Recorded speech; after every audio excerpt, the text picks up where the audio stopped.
What's up, YouTube Revolution? ZombfectedGaming 349 at your fingertips. So today I would like to do a breakdown video of the new The Walking Dead Destinies release date trailer. And the game will be released on November 17th of 2023 just for digital, and sometime in December for a physical copy. But I am, of course, I want to play this game, right away. So I'm going to, of course, play it on November 17th. Also know this, my voice sounds a little different still is because, I'm still trying to get over a cold. Recently, I streamed, and I know that my voice was slightly different. I did my Random Games Thursday streams, and my voice was kind of like this as well, so I know you guys understand that. But, bear with me. I want to make this video, so let's get on with it. But anyways, guys, I really want to talk about the graphics to this game. To me, the graphics don't really bother me. The character models don't really bother me. They're not perfect. They're not, this game, I don't think it's really about the graphics.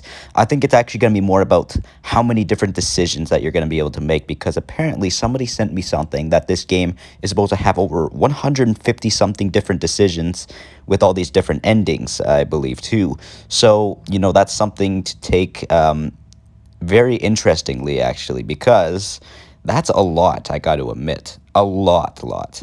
And if this game can actually put some very interesting decisions in here, the graphics still honestly don't matter. One thing I can definitely tell you, though, is, the grittiness of the look of the game, the atmosphere looks good, but I don't really care about how the characters look. At least the characters somewhat look like the TV show characters. But anyways, let's get on with the breakdown.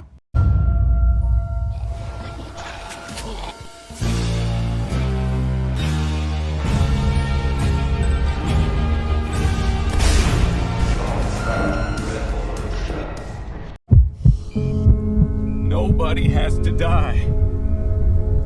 Everyone who's alive right now. All right, so I kind of want to focus on this right here. You see that? You notice how it does that thing right there? I believe that is part of the decisions and stuff.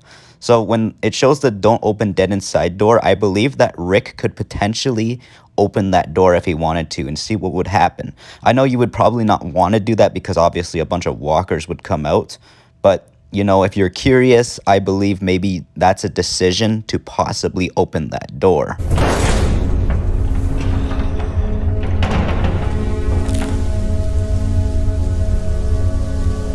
Everyone who's made it this far.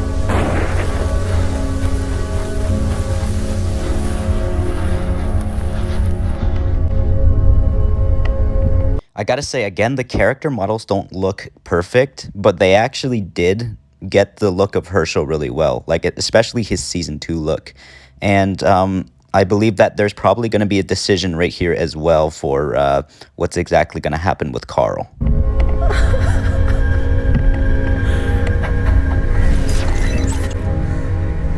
Now, I got to admit, this is actually pretty sad, especially in this trailer.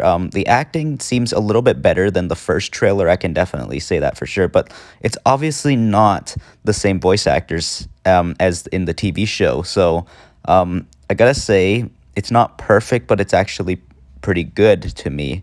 If these decisions have a lot of weight to them, of course it's going to be really good. But it makes me wonder and stuff. Can you screw up something and maybe have a mission failed? Or if you screw something up, does the consequences really matter? And it's like, you're going to live with this consequence, and you are going to, of course, be dealing with this consequence throughout your playthrough of the game. It makes me wonder, can you backtrack or not? I don't know if you can backtrack or not, but it makes me wonder, because there's going to be times people might possibly make a mistake that they might not want to do, and they probably want to backtrack. So hopefully there's a backtrack option.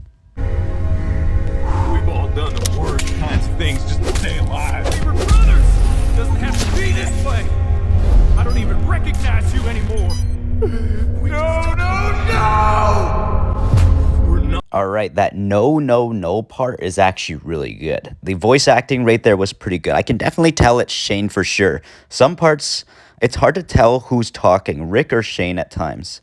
I know that I think Rick's voice is slightly a little bit more higher pitched than Shane's. Shane's, I think, has more of that deeper tone. I think that's when you can kind of tell. But I can tell that no, no, no part was definitely most likely Shane, because he's sad about how he had to kill Rick in this moment. Because it's, of course, you get to change the decision of making it that Shane can live on instead of Rick, which is actually a really interesting thing. And I'm definitely going to do that in my first playthrough of the game to see how Shane can, of course, fight the governor later on and other villains. Not too far gone. I know. We all can change. Shane, you have to help us. What do we do? I'm not saying it's gonna be easy, Rick? but I don't think. All right, this moment actually kind of confuses me, because you can actually have Lori live in this part, because the thing is, she has to give a C-section, especially in the apocalypse. When it comes to giving a C-section in the apocalypse, it's mostly going to be a deathbed sentence, of course, because there's no hospitals, obviously. But, like, makes me wonder how exactly does Lori actually live through this? Because it looks like Lori doesn't have like really any cuts on her stomach at all in this moment, which is crazy, because maybe my guess is maybe if there's a decision for Herschel, maybe he doesn't lose his leg or something. Maybe what if Herschel didn't get bitten by the one walker that was sitting there, and maybe Herschel was there to actually treat Lori throughout this moment, and maybe she was able to live through it. But maybe we'll have to find out, obviously. But yeah, that's possibly one of the decisions with this for sure, guys. We have a choice. All right, here is Shane in the Rick Grimes murder bomber jacket, which is pretty sick. And also we get to see Shane with his hair grown back and a beard. It's hard to tell. Is this at the prison? I believe it could be at the prison, because the thing is, Rick never got this jacket at the prison. This is either the prison or this could be Terminus. I can't really tell if it's the prison or Terminus, but the reason why it looks like the prison's because they have that little walkway at the prison, like that little fenced in, like, little walkway part at the prison. I remember when Rick was hallucinating Lori standing there in that, fenced walkway thing at the prison. But it's hard to really tell if this is Terminus or the prison or not. But I believe this could be the prison because of that, what I just said. I don't think Terminus ever had that a walkway like that, but I could be wrong. There could be a lot of other places in Terminus that they could show in this game too, because we're controlling the game ourselves. We're not watching it. We are controlling it. We get to move the game around ourselves. So, but anyways, let's move on. All right, this is interesting, because I never knew that Herschel was going to be a playable character. It could have said that on the website. It's been a while since I looked on the website to see who the playable characters were, but this is definitely Herschel in the prison. I can definitely tell it's the prison because it says Block H right there, I think it says. This also could be the moment where you maybe make that decision to maybe where Herschel might not get bitten on the leg and lose his leg, of course. So that could play into the decision of course, making Lori live, because, of course, Herschel, he's a doctor. He's one of the only doctors with Rick's group at the prison at the time. And the thing is, when it comes to The Walking Dead, we know how doomed, of course, the doctors can be. This right here is definitely T-Dog stomping in a walker's head. I definitely got to say the combat, looks slightly a little rough, but it looks decent. At least, they got the gore and stuff. The Walking Dead is all about the gore, all the zombie guts and all that kind of stuff. So that's kind of cool. I like how you can at least stomp on their heads. This has to be Shane right here with his, iconic shotgun right here. I gotta say, I do like the muzzle flare from the shotgun. It looks, decent, not perfect, obviously, not like up to today's standards in terms of gaming, obviously, but it's okay, I gotta say. I'm not picky, of course. At least we got ourselves, like the kickback on the shotgun, which is good. We can blast the zombies' heads off. If this game's gunplay, if it feels decent and stuff, I'll be happy to show it off, and I'll probably, make one of my action movie type of videos, because I do like, going on crazy rampages in video games on my YouTube channel. So go consider checking out those types of videos. So if there's something really good to do on here, I will definitely probably make a lot of fun content on this game and give this game the attention that it potentially might deserve. I think this is Rick right here. I could be wrong. It looks a little bit like Rick because of the hair in the back. It does look kind of cool. The explosion's okay. Definitely, again, not a perfect explosion, but I do gotta say, I do like the blood and guts everywhere after you blow up all the zombies, which is pretty dang sick.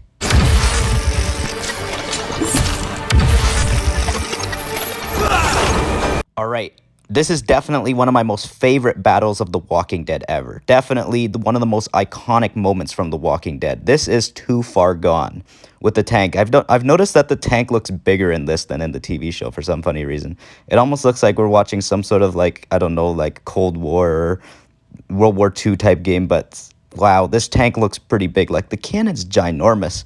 I wonder how much more intense the battle will be in the game because, of course, when in video games, you can make things sometimes look more intense than a movie or a TV show because you get to control everything yourself. So we get to actually shoot at the governor's people this time in this battle, and it makes me wonder, how will Shane actually fight this battle?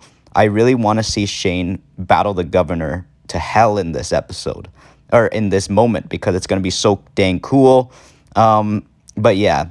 This is definitely going to go on one of my action movie moments if this battle can definitely, go just extremely insane, because I love creating action movie type videos. My name's Michael in real life, Michael Bay sort of stuff. So, it's going to be sick, guys. So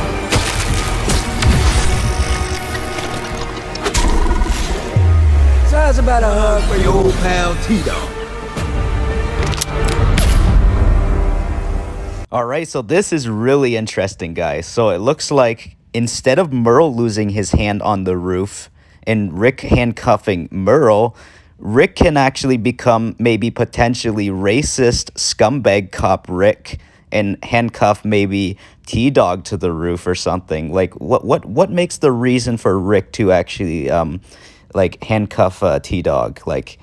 Because, there was the whole N-word sort of thing, actually, when Merle was calling T-Dog the N-word on the roof and kind of stuff. So can you be like a scumbag type of racist cop Rick and just handcuff T-Dog instead? Because this is actually interesting. Look at T-Dog, though. T-Dog actually looks pretty badass with this hook, actually. It looks pretty sick. It looks like he could potentially become a villain, because some people were talking about maybe T-Dog could potentially become a villain instead or something too, depending on your decisions on how you make the story's outcomes go on, But yeah, this is very interesting, guys. I'm excited. I can't wait to actually do a ton of playthroughs on this game. I'm definitely, going to do a lot on this game. I'm going to cover a lot on this game, and I'm going to do a ton of really awesome videos. I'm probably going to do maybe just as much of my Dying Light 2 content, just as much as the Walking Dead Destinies content, because the other zombie apocalypse game I do play on this channel is Dying Light 2, and sometimes, when there's no other content to cover on that game, I can, come to the Walking Dead Destinies also too, but I also cover a lot of other video games on the channel, such as games like Grand Theft Auto, Watch Dogs, etc. A lot of other open world games. I love the open world crime genre, and I also love the open world zombie apocalypse genre. Even though The Walking Dead Destinies is probably not going to be an open world game, I am very intrigued and interested to play a game where you actually can make it somewhat into a shooter and also make it somewhat like the Telltale The Walking Dead games with all the decisions. So yeah, guys, I'm very much excited for this, guys. Because of the decisions. I don't care if the graphics don't look as good and are not up to today's standards. Don't let other people, tell you, oh, this game sucks because of the graphics or something like that. Just go in open-minded. If you're a The Walking Dead fan and you've always been wanting to play a console The Walking Dead game, that's not a VR game. You are excited for this. You are very excited. Don't let anybody tell you what to do. You are going to probably love this game potentially, guys.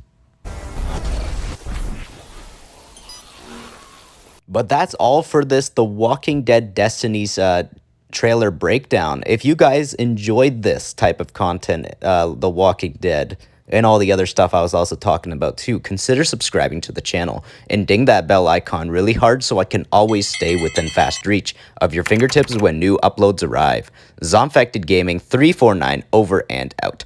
Red line!